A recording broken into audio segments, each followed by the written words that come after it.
கர்த்தராகிய இயேசு கிறிஸ்துவின் நாமத்தினாலே உங்களை வாழ்த்துகிறேன். எக்லிசியா மினிஸ்ட்ரியின் வல்லமை நேரம் நிகழ்ச்சியில் கிராஸ் டிவி மூலமாக உங்களை சந்திப்பதிலே மிகுந்த மகிழ்ச்சி அடைகிறேன். கர்த்தருக்கு நன்றி செலுத்துகிறேன். இந்த காலை வேளையிலும் கர்த்தர் நம்ம ஒவ்வொருவரையும் ஆசீர்வதித்து வழிநடத்தும்படியாய் அவரை நோக்கி பார்ப்போம். கர்த்தாவே ஸ்தோத்திரம்ப்பா, உம்மை நன்றியோடு துதிக்கிறோம், உம்மை ஸ்தோத்திரிக்கிறோம். இந்த நேரத்தில் நாங்கள் ஆண்டவரே தியானிக்க போகிற வேத வசனங்கள் எங்களுடைய வாழ்க்கைக்கு பிரயோஜனமாக இருக்கத்தக்கதாக தேவன் இங்கே கிருபை பாராட்டும்படியாக ஜெபிக்கிறோம். அல்லேலூயா, ஸ்தோத்திரம். உண்மை யாரெல்லாம் உண்மையாக நோக்கி கூப்பிடுக்கிறாங்களோ அவங்களுக்கெல்லாம் நீங்கள் சமீபமாக இருந்து நல்லவரும் வல்லவருமாய் போதுமானவருமாய் இருந்து வழிநடத்தும்படியாக அவங்க பாதப்படியில் எங்களை தாழ்த்துகிறோம். பொறுப்படுங்க பேசு நாமத்தில் பிதாவே, ஆமென். ஏசாயா 41 அதிகாரம் 10 வசனம். நீ பயப்படாதே, நான் உன்னோடனே இருக்கிறேன். திகையாதே, நான் உன் தேவன். நான் உன்னை பலப்படுத்தி உனக்கு சகாயம் பண்ணுவேன். என் நீதியின் வலது கரத்தினால் உன்னை தாங்குவேன். ஆண்டவர் பலப்படுத்துகிற தேவன், வழிநடத்துகிற தேவன் என்று பார்த்தோம். இன்றைக்கு உங்கள் மத்தியில் சகாயம் பண்ணுகிற தேவன் என்ற தலைப்பிலிருந்து பேச கர்த்தர் கிருபை செய்வாராக. இவர் யாருக்கெல்லாம் சகாயம் பண்ணுகிறார்? திக்கற்ற பிள்ளைக்கும் விதவைக்கும் நியாயம் செய்கிறவரும் அந்நியன் மேல் அன்பு வைத்து அவனுக்கு அன்னவஸ்திரம் கொடுக்கிறவருமாய் இருக்கிறார். திக்கற்ற பிள்ளைகளுக்கு அவர் எப்படி சகாயம் பண்ணினாருன்னு பார்த்தோன்னா, ஆகார் என்ற ஒரு அடிமை பெண்ணை குறித்து நம்ம வேதத்தில் பார்க்குறோம். இந்த ஆகார் என்ற அடிமை பெண் ஒரு திக்கற்ற சூழ்நிலையில் தள்ளப்படுறாங்க. எகிப்து தேசத்தில் இருந்து அடிமையாக கொண்டு வரப்பட்டு அடிமையான ஒரு சூழ்நிலையில் தன்னுடைய குமாரனும் அடிமை பெண்ணாகி ஆகாரும் 2 பேரும் ஒரு சூழ்நிலையில் அவங்க தள்ளப்படுறாங்க. கணவனால் தள்ளப்படுற ஒரு சூழ்நிலை, வீட்டுக்குள்ளே பிரச்சனை. ஆபிரகாம் ஒரு கர்த்தருடைய ஒரு தாசன், அவரே ஒரு சூழ்நிலையில் அந்த அம்மாவை அனுப்பிவிடக்கூடிய ஒரு காரியங்கள் குடும்பத்தில் நடக்கு. அது நிமித்தமாக அவங்கள அப்பத்தை தண்ணீரையும் கொடுத்து அந்த அம்மாவை பையனையும் கையில் பிடிச்சி கூட்டிக்கிட்டு போகக்கூடிய ஒரு சூழ்நிலை, அனுப்பிவிடப்படுறாங்க. எந்த தேசத்தில் அடிமை பண்ணால் போய் யாருக்கு அவங்க வேலை பார்த்துட்டு இருந்தாங்களோ, யாருக்கு உதவியாக இருந்தாங்களோ அவங்க மூலமாகவே அந்த அம்மாவை வெளியே அனுப்புகிறாங்க. அவங்களுடைய பையனையும் கையில் பிடிச்சி கூப்பிட்டுட்டு மெசபதோமியா என்ற நாட்டில் பெயர் சபா வனாந்தரத்தில் சுற்றி திரியிறாங்க, அலைஞ்சு திரியிறாங்க. எப்படி அவங்க அப்பத்தை கொடுத்து விட்டார். வழி அனுப்பி விட்டவர் சும்மா அனுப்பி விடலை. வழியில் சாப்பிட்றதுக்கு தேவையான உணவையும் கொடுத்து, குடிக்கிறதுக்கு தண்ணீரையும் கொடுத்து அந்த அம்மாவை அனுப்பிட்டாங்க. ஆனால் அந்த அப்பமும் தண்ணியும் அவங்க கொடுத்து விட்டு அந்த ஆகாரம் ரொம்ப நாளுக்கெல்லாம் இல்லை. அந்த அப்பமும் தண்ணீரும் அவங்களுக்கு இல்லை அப்படின்னு காலியாகிற அந்த சூழ்நிலையில், தண்ணி கூட இல்லாத ஒரு சூழ்நிலை. அது ஒரு வனாந்தரம், பாலைவனமான ஒரு வனாந்தரம், தண்ணி இல்லாத ஒரு சூழ்நிலை. மகன் தாகத்தினால அழுவுறக்கூடிய ஒரு சூழ்நிலை. அழுது அடுத்து துடித்து அழுகுறான். சாகிறதுக்கு வாய்ப்பு இருக்குது. அப்படி ஒரு கட்டத்தில் அவங்க அம்மா ஆகார் பார்க்காங்க, இன்னும் நம்முடைய மகன் சாவறதை நம்ம கண்ணால் பார்க்க வேண்டாம் அப்படின்னு சொல்லிட்டு தூரமாக போய் ஒரு செடிக்கு கீழே மகனை விட்டுட்டு அவங்க அம்பு பாயிற தூரத்துக்கு ரொம்ப தூரமாக தள்ளி போய் உட்காந்து அழுகுறாங்க. அதே சமயத்தில் அம்மாவே அப்படி அழும்போது தண்ணி தாகத்தில் வெயிலில் கஷ்டப்பட்டு இருக்கிற பிள்ளை எப்படி அழுகும்? பிள்ளையும் பயங்கரமாக அழுகுது. தேவன் பிள்ளையின் சத்தத்தை கேட்டார். அல்லேலூயா. நம்மளும் எவ்வளவோ உபத்திரவம், பாடு, வறட்சியான நிலைமை காணப்பட்டாலும் இந்த சூழ்நிலையில் நம்மளுடைய வேதனைகளையும் பாரங்களையும் கர்த்தர் அறிஞ்சிருக்காரு. அவர் சரியாக நம்மளை நடத்துகிற தேவன். நம்முடைய சூழ்நிலையெல்லாம் அவர் ஆராய்ந்து அறிந்திருக்கிறாரு. அதே தேவன் என்ன பண்ணார்? குமாரன் அழுகுற அந்த அழுகின் சத்தத்தை கேட்டார். சத்தத்தை கேட்டு ஒரு தேவதூதன் அனுப்புகிறார். தேவதூதன் கேட்குறாரு, ஆகாரே உனக்கு என்ன சம்பவித்தது? இப்போ சொல்கிறான், ஆண்டவரே என் பையன் சாக போகிறான், தண்ணி கிடையாது குடிக்க. கர்த்தர் அவருடைய கண்களை, அவருடைய வார்த்தைக்கு அந்த அம்மா செவி கொடுத்தாங்க. கர்த்தர் அவங்களுடைய கண்களை திறந்ததுனால ஒரு துறவை கண்டு அந்த துறவில் போய் தண்ணீர் கொண்டு போய் மகனுக்கு கொடுத்து அவனுடைய உயிர் பிழைக்க செய்தாங்க. அப்போ ஆண்டவர் சொன்னார், நான் அவனுடைய ஒரு பெரிய ஜாதி ஆக்குவேன், அவனையும் ஒரு பெரிய ஜாதி ஆக்குவேன்னு சொல்லி அவர் வாக்கு கொடுத்தாரு. கர்த்தருடைய நாமம் மகிமைப்படுவதாக. ஆகார் என்ற ஒரு அடிமை பெண்ணையும் அவளுடைய குமாரனையும் ஒரு இக்கட்டான சூழ்நிலை, நெருக்கமான சூழ்நிலை, உதவியற்ற ஒரு சூழ்நிலை. அந்த சூழ்நிலையில் மத்தியில் கர்த்தர் வந்து அவருடைய தாகத்தை தீர்ப்பதற்கு அவருடைய ஜீவனை வந்து திரும்ப வரும்படியாக ஒரு உதவி செய்த தேவன். இன்றைக்கும் அவர் சகாயம் பண்ணார். அந்த நேரத்தில் நமக்கும் அவர் சகாயம் பண்ணுகிற தேவனாக இருக்கிறாரு. அடுத்து பார்த்தோன்னா விதவை ரூத் என்ற ஒரு விதவை பெண்ணை நம்ம பார்க்குறோம். ரூத் வந்து மோவாப் தேசத்தை சேர்ந்தவங்க. பெத்லகேமில் இருந்து மோவாபுக்கு பஞ்சம் பிழைக்க போகிறதுக்காக போன ஒரு குடும்பம். அந்த குடும்பத்தார் மோவாபிய பெண்களை வந்து மருமகளாக எடுத்துக்கிட்டாங்க. நகோமி என்ற ஒரு அழகான ஒரு மாமியாரை பார்க்குறோம். அந்த மாமியாருக்கு 2 மருமக. அந்த 2 மருமகளில் ஒரு மருமக பாய் சொல்லிட்டு போயிட்டாங்க. இன்னொரு மருமக வந்து நான் போகவே மாட்டேன், உங்கள் கூடயே தான் இருப்பேன், உங்கள் தெய்வம் தான் என்னுடைய தெய்வம், நீங்கள் எங்கெல்லாம் இருக்கீங்களோ உங்கள் கூட தான் நான் இருப்பேன்னு பற்றி கொண்டார்கள் அப்படின்னு இருக்குது. அப்படி அவங்கள பற்றி கொண்டு வந்ததுனால அவங்களுக்கு வந்து ரொம்ப நன்மையான காரியங்களை ஆண்டவர் செஞ்சார். எப்படி செய்தார் அப்படின்னு பார்த்தோன்னா, அவங்கக்கிட்ட ஆவியின் குணங்கள் இருந்தது, ஆவியின் கனி இருந்தது அவங்கக்கிட்ட. இந்த ரூத்திட்ட காணப்பட்ட ஆவியின் கனிகளாகிய நற்குணங்கள் இருந்ததுனால அவங்கள வந்து ஆண்டவர் என்ன செய்தார்னு சொன்னால் நல்ல வாழ்க்கையை கொடுத்தாரு, ஆதரவு கொடுத்தாரு. ஆதரவற்ற சூழ்நிலையில் இருந்த ரூத் ஆகிய அந்த மோவாபிய ஸ்திரீக்கு கர்த்தர் நல்ல வாழ்க்கை துணையை கொடுத்தாரு. ஆதரவற்ற சூழ்நிலையில் ஆதரவாக ஒரு போவாசை கொடுத்தாரு. உலக பிரகாரமாக எவ்வளவோ நன்மைகளை அனுபவிக்கிறதுக்கு எவ்வளவோ சூழ்நிலைகள், எவ்வளவோ காரியங்கள் வந்து இருக்கும். ஆனாலும் கர்த்தருக்கு பிரியமான காரியங்களை செய்யும்போது கர்த்தர் வந்து தம்முடைய பிள்ளைகளை அவர் அறிஞ்சிருக்காரு. அவங்க மேலே, ஆண்டவர் மேலே அவங்க விசுவாசம் வச்சாங்க.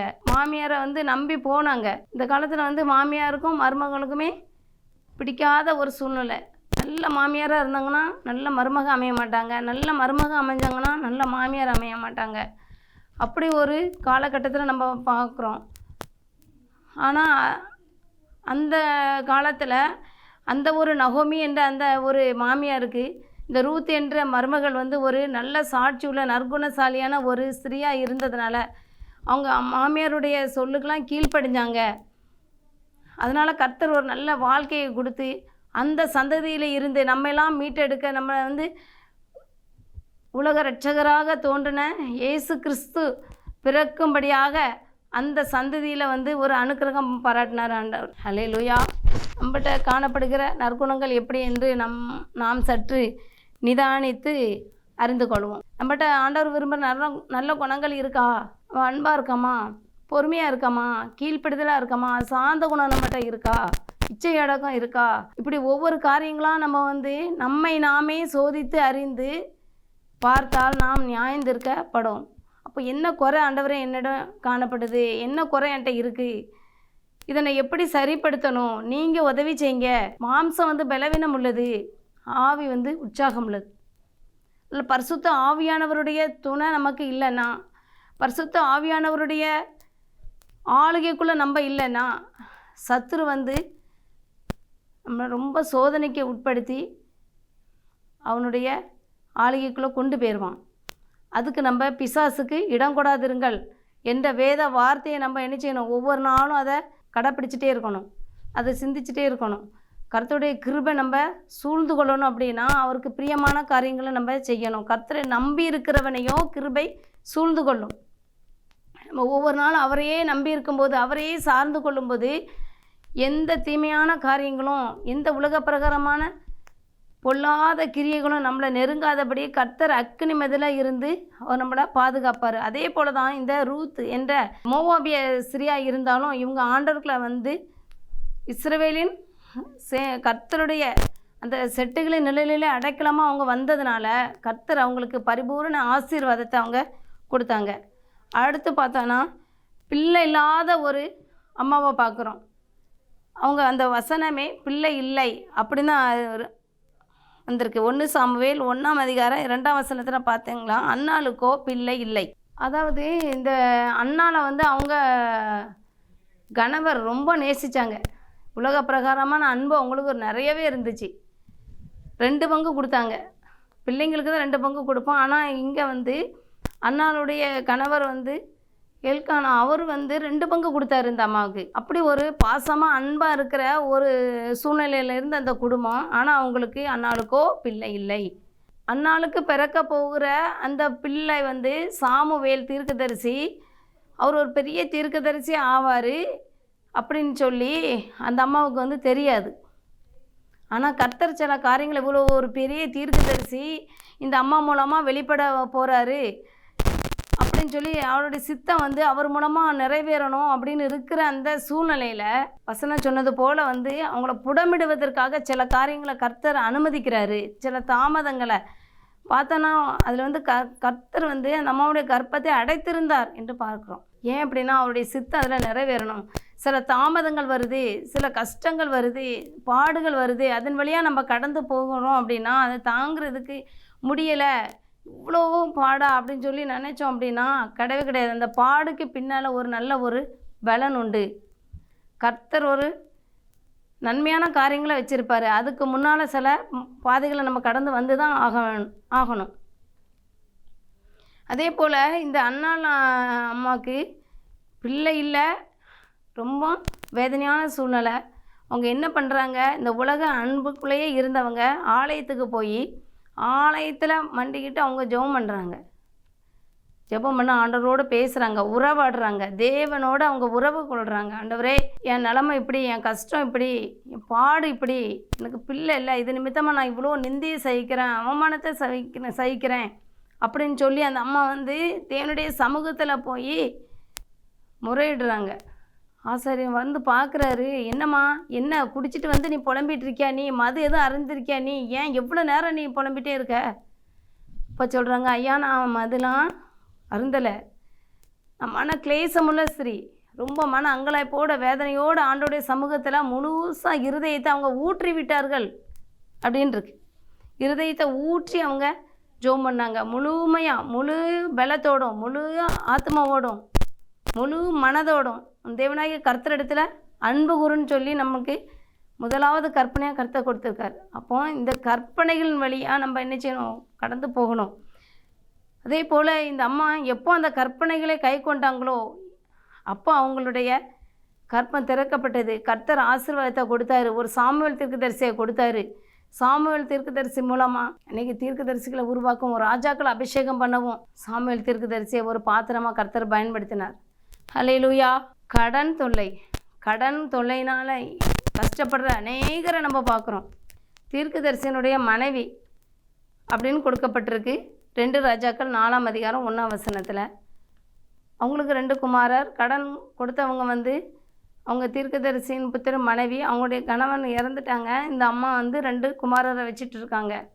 கஷ்டமான நிலைமை, கடன் வாங்கியிருக்காங்க. கடன் கொடுத்தவங்க தன்னுடைய பிள்ளைகளை அடிமையாக்க நினைக்கிறாங்க. கடன் நிமித்தமாக கடனை திருப்பி செலுத்த முடியல. அப்போ உங்கள் பிள்ளைங்களை அடிமையாக தந்துருங்க அப்படின்னு வாங்குறாங்க அடிமையாக. அப்படி ஒரு சூழ்நிலையில் இந்த அம்மா எலிசா தீர்க்கதரிசிகிட்ட சொல்கிறாங்க, ஐயா நான் ரொம்ப கஷ்டப்பட்டுக்கிட்டு இருக்கேன், கடன் தொல்லை, கடன்காரங்க அடிமையாக்க பார்க்குறாங்க, நான் என்ன பண்ணேன்? அவர்கிட்ட முறையிடுறாங்க. முறையிட்ட உடனே தீர்க்கதரிசி கேட்குறாங்க, சரிம்மா இப்போ நான் உனக்கு என்ன செய்யணும், உங்கள்கிட்ட என்ன இருக்குது அப்படின்னு கேட்காங்க. இப்போ அந்த அம்மா சொல்கிறாங்க, ஒரு குடம் எண்ணெயை தவிர வேறு எதுவுமே என்கிட்ட இல்லை. ஒன்றுமே இல்லாத சூழ்நிலையிலையும் பரிசுத்த ஆவியானவர் உடைய அபிஷேகம் நம்ம மேலே இருந்ததுன்னா போதும், நம்ம இந்த உலகத்தை ஜெயம் எடுக்கலாம். உலக பிரகாரமான காரியங்கள் எதுவும் நம்மளை மேற்கொள்ளவே முடியாது.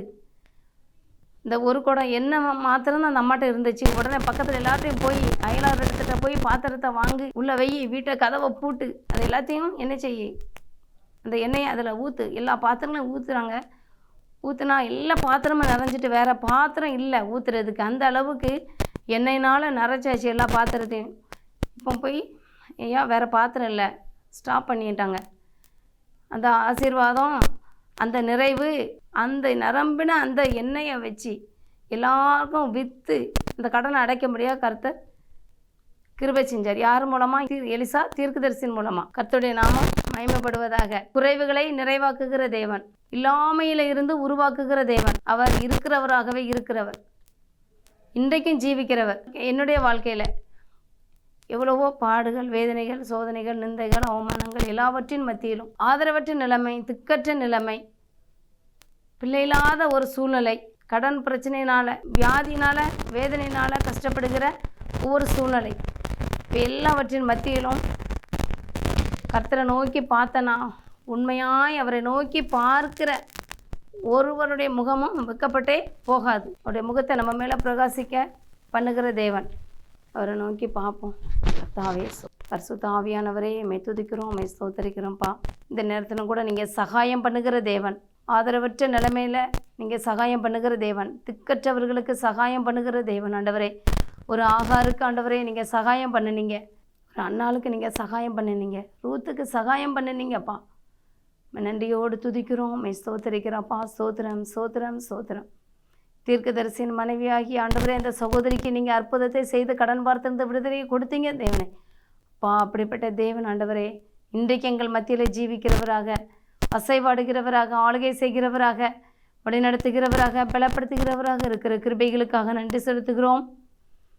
ஆண்டவரே, இப்படிப்பட்ட சூழ்நிலையில் மத்தியிலே இதை பார்த்து கொண்டிருக்கிற ஒவ்வொருவருக்காக உம்மை நோக்கி பார்க்குறப்பா.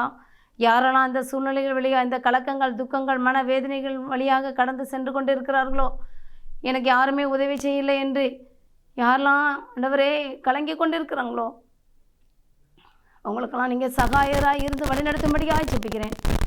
ஆண்டவரே, இந்த நாள் முழுவதும் உங்கள் பிரசன்னம் ஆண்டவரே அவங்களோட கூட இருந்து வழிநடத்தும்படியாக ஜெபிக்கிறேன். ஆண்டவரே, எல்லா தீமைக்கும், பொல்லாப்புக்கும், நாச மோசங்களுக்கும், வியாதி பலவீனங்களுக்கும் விலைக்கு பாதுகாக்கும்படியாக ஜெபிக்கிறேன். ஆண்டவரே, உம்முடைய கிருபை மாத்திரம், உம்முடைய இரக்கம், சமாதானம் கூட இருந்து வழிநடத்தும்படியாக ஜெபிக்கிறோம். நீங்களே சகாயம் பண்ணும்படியாக ஜெபிக்கிறோம். ஆண்டவரே, ஸ்தோத்திரம், ஸ்தோத்திரம். திக்கற்ற பிள்ளைகளுக்கு நீங்களே சகாயர் என்ற வேத வார்த்தையின்படியாக ஆண்டவரே எல்லா சூழ்நிலையிலும் தேவன் சகாயம் பண்ணும்படியாக ஜெபிக்கிறோம். எல்லா துதிக்கான மகிமை உமக்கே செலுத்துகிறோம். மீட்பர் இயேசுவின் நாமத்தில் ஜெபிக்கிறோம். ஜீவனும் பரிசுத்தமும் நல்ல பிதாவே, ஆமேன். அல்லேலூயா.